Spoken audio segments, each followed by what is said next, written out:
Oh my goodness. Oh! When will we as a society be free from penis-sized discourse? Oh, this is so depressing. Maybe I am more of a prude than I think. Hey y'all, I'm Haylin, and today I'm gonna be reacting to famous sex scenes. Make sure you check out my other sex ed show on Cosmo, How to Sex Toy. Let's dive in. I actually have not seen a lot of these sex scenes. But I love you, Samantha. I love you too.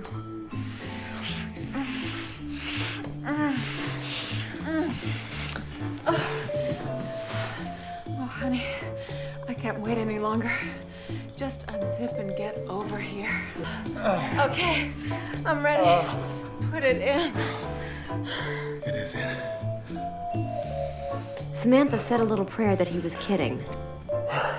He wasn't. That was so disappointing on so many levels, and not for the reasons that Samantha thought. When will we as a society be free from penis-sized discourse? Probably never. Assuming that penis size correlates exactly to like how pleasurable sex is going to be, it's just categorically wrong. If someone isn't really getting a lot of foreplay or they're not very aroused, they might need like a penetrating object to be really large to get the amount of sensation that they need. They basically went straight from kissing to like close-on penetration. It's actually not very surprising that Samantha wasn't able to feel anything. It probably felt pretty similar to putting in a tampon. I'm gonna be rating these sex scenes based on real-life standards, not Hollywood standards. How consensual the encounter is, how realistic the communication is, and whether or not it seems like a kind of sexual experience that both partners are enjoying. It's a 0. That's a 0 for me. There was nothing redeeming about that sex scene. The kissing looked whack, the sex looked whack, the communication whack. It was all whack. Titanic, that handprint. I thought that's what sex was for so long. My mom would not let me watch this scene, but obviously I would just sneak out and watch it. He doesn't do it for me anymore, but I will say this particular combination of this Leo and this Kate, you know, it's iconic for a reason. Where to, miss? To the stars. Good Lord. You nervous?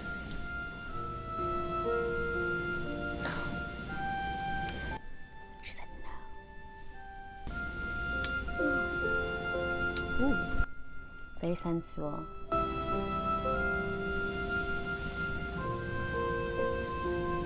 Put your hands on me, Jack. Wow, I forgot how forward she is in this scene.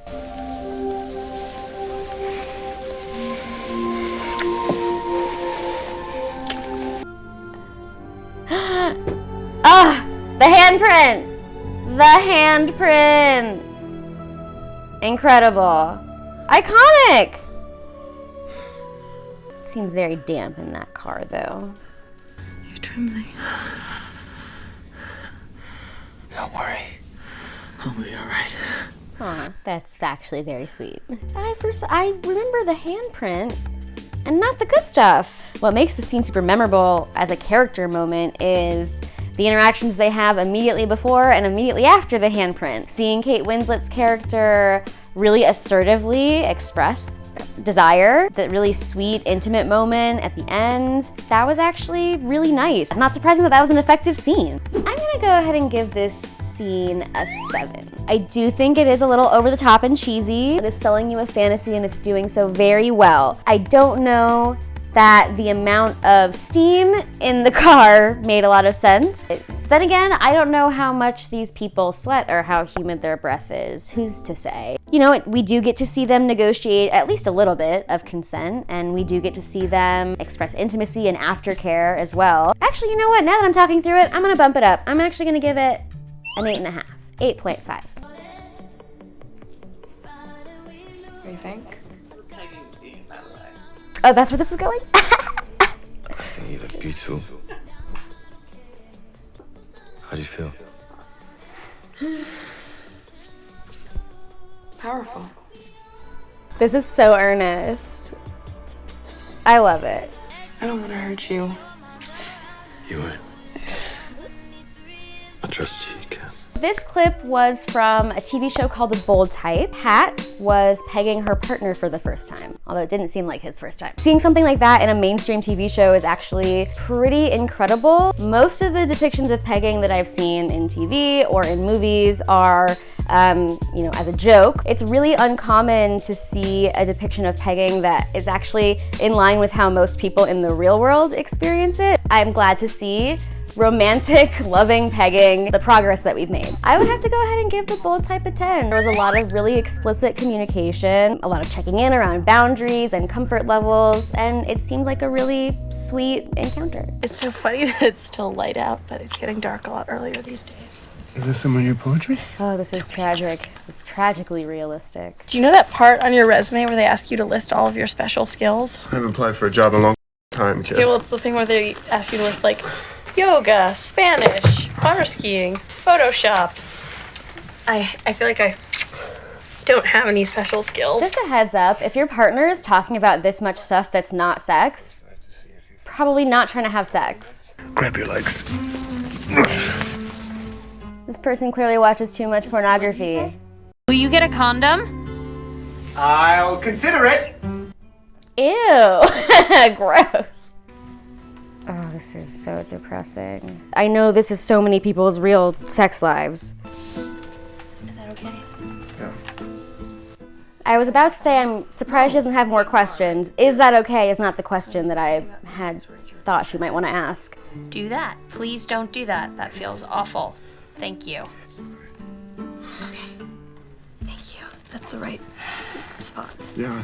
Ugh. I hated all 3 minutes and 16 seconds and 1 millisecond of that. So the scene that we just watched is a masterclass on how to not have sexual communication. The Adam Driver character tries to, oops, wrong hole. Although that's not even the most egregious consent violation that happens. I felt like I was watching someone who maybe hadn't even internalized the idea that like sex was a mutual pleasure thing. Guess I would say it's like a 2. Those 2 points are just because it's a realistic scene. Nothing else about that had any merit or value. I've not actually watched a lot of this show.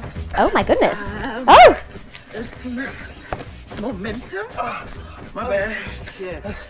Let's switch it up. Okay. Thanks. Oh my goodness.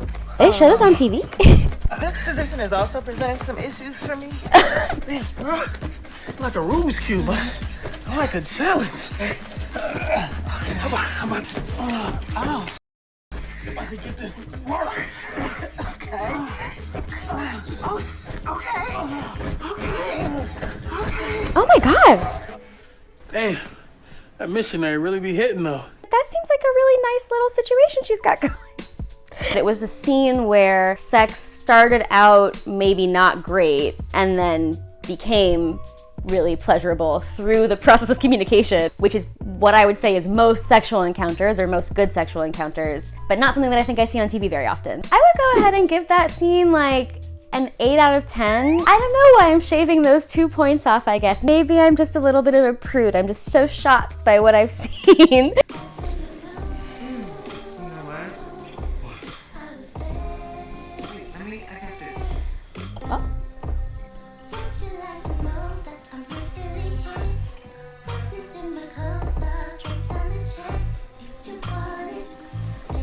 I get why people like this show. I'm starting to see it now. What the f? Did you really just do that in my face? What, you were into it? I mean, I was just trying. Good job. Like, Why the what? Are you what? Are you serious? Calm down. Touch me. What's the problem? I mean, I thought we were having fun. Like, you seemed like you was down for whatever. Really? I didn't ask for this. I didn't ask for you to suck. Damn, that's crazy. As a sex educator, that scene was unfortunately familiar to me. A woman was expressing sexual desire. The desire for sex then becomes like an equal sign to anything goes. She wanted to do something, and her wanting to do something was the justification for the thing that she didn't want. I guess I would give this like a 3. Those points are primarily for how realistic it is. I think it gets like 1 extra point for the first like 40 seconds of it. There was a lot of great communication. Things can change real fast. In Mulholland Drive, I'm so excited. One of the most iconic lesbian sex scenes directed by a man. Sorry, it actually is, it's iconic.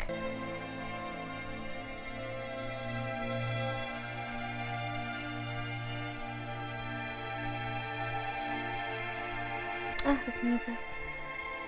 I mean, if you've seen the movie in its full context, this is a less tender scene, but, you know, out of context on its own, it's very loving.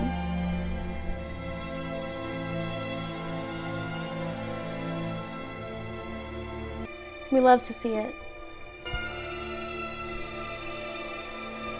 And given what we know about the statistics of lesbian sex, both of these people just had like between 20 and 50 orgasms. It is a scene of 2 women having sex for the first time. We don't see their bodies and we don't hear what they're saying, but they are very clearly having a great time. So the phrase male gaze gets thrown around a lot, but it's specifically a term that comes from film criticism to talk about the way that our filmic language assumes that whoever is watching is a heterosexual man who would like to see women's bodies. It is a scene of sex between 2 women that doesn't really feel male gazy. It feels like the eroticism comes from the connection between these 2 people as opposed to like some objectification. It's probably close to a 9 or a 10. I can't speak to how realistic it is because we don't hear them talking, but that's a clip that I would probably use in like a pleasure-based sex ed class to show what nonverbal consent looks like. This is really making me realize how little TV I watch with like explicit sex scenes. Maybe I am more of a prude than I think. There is a bin in the one across the hallway, sorry. What? A bin for the condom. Oh. There's a... Oh. Oh. Where'd you put the condom? I took it off. I thought you... Yeah, it got uncomfortable, so... You're joking. No, look, here. So. I thought you knew.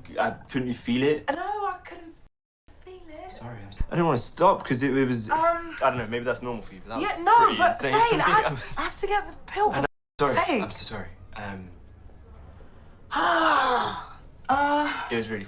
Yes, you are paying for it. The scene that I just watched depicts an act of stealthing. Stealthing is a form of sexual assault. It's a violation of somebody's consent. It's a violation of their bodily autonomy. Because we've established the precedent for realism, I am going to give this scene 1 single solitary point for depicting a thing that actually does happen. I mean, it is unfortunately realistic to hear grown men say things like, "I thought you knew."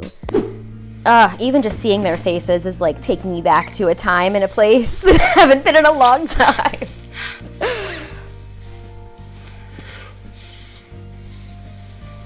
Colin? Yeah. Do you happen to have, you know... Oh. Yeah, I do. I'm a what? Don't keep condoms in your wallet. It's food for good luck only, but that's... You're about to get lucky.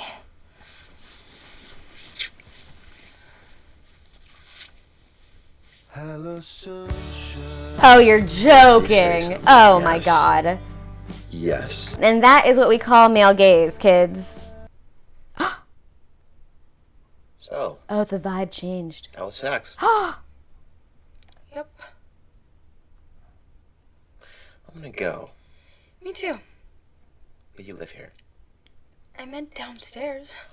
Oh, that's rough, buddy. This felt like a accurate to life depiction of what sex would probably be like for the first time if you didn't have very much sexual education. I'm gonna go ahead and rate this a 6. It seemed enthusiastically consensual. It just seemed like it wasn't ultimately very pleasurable. These people struggled to communicate after. Sometimes sex sucks. If you're getting ready to do something sexually for the first time, do yourself a really big favor by giving yourself the grace to have whatever experience it is. It's pretty uncommon to be amazing at something or have your best experience of something the very first time you do it, and the more pressure we put on ourselves to have a specific kind of experience, the harder it is for us to actually be in the moment with what's actually happening and how we're actually feeling.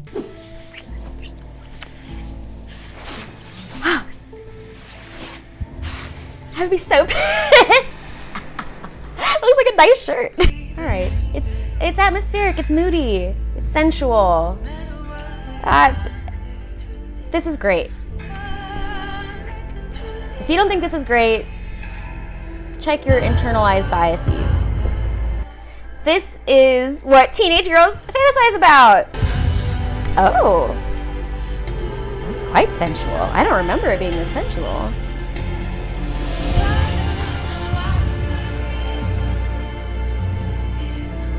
Oh wow, they are going all night.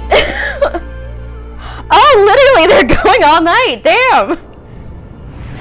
Oh, and by the fire. I can't think of a single other like movie that has the same audience where I have seen a teenage girl be like, sex is awesome and I want to do it all the time. That's great. What that scene was a great depiction of nonverbal communication, sensuality, whole body touching, a lot of the things that we as sexuality educators know is a big part of pleasurable, satisfying sex. 10 out of 10. That's great. What's not to like? No notes. Oh my god. Comment your favorite sex scene that I didn't talk about in this video. Check out my other show on Cosmo, How to Sex Toy, right here on this channel. Can I ask you a few questions about sex toys? Yeah. I love them. Okay. I take it from that response that you own a couple yourself. Oh, amen, sister, yes. It's a vibrator. Let's see if we can turn it on. Oh, Jesus. Make it stop.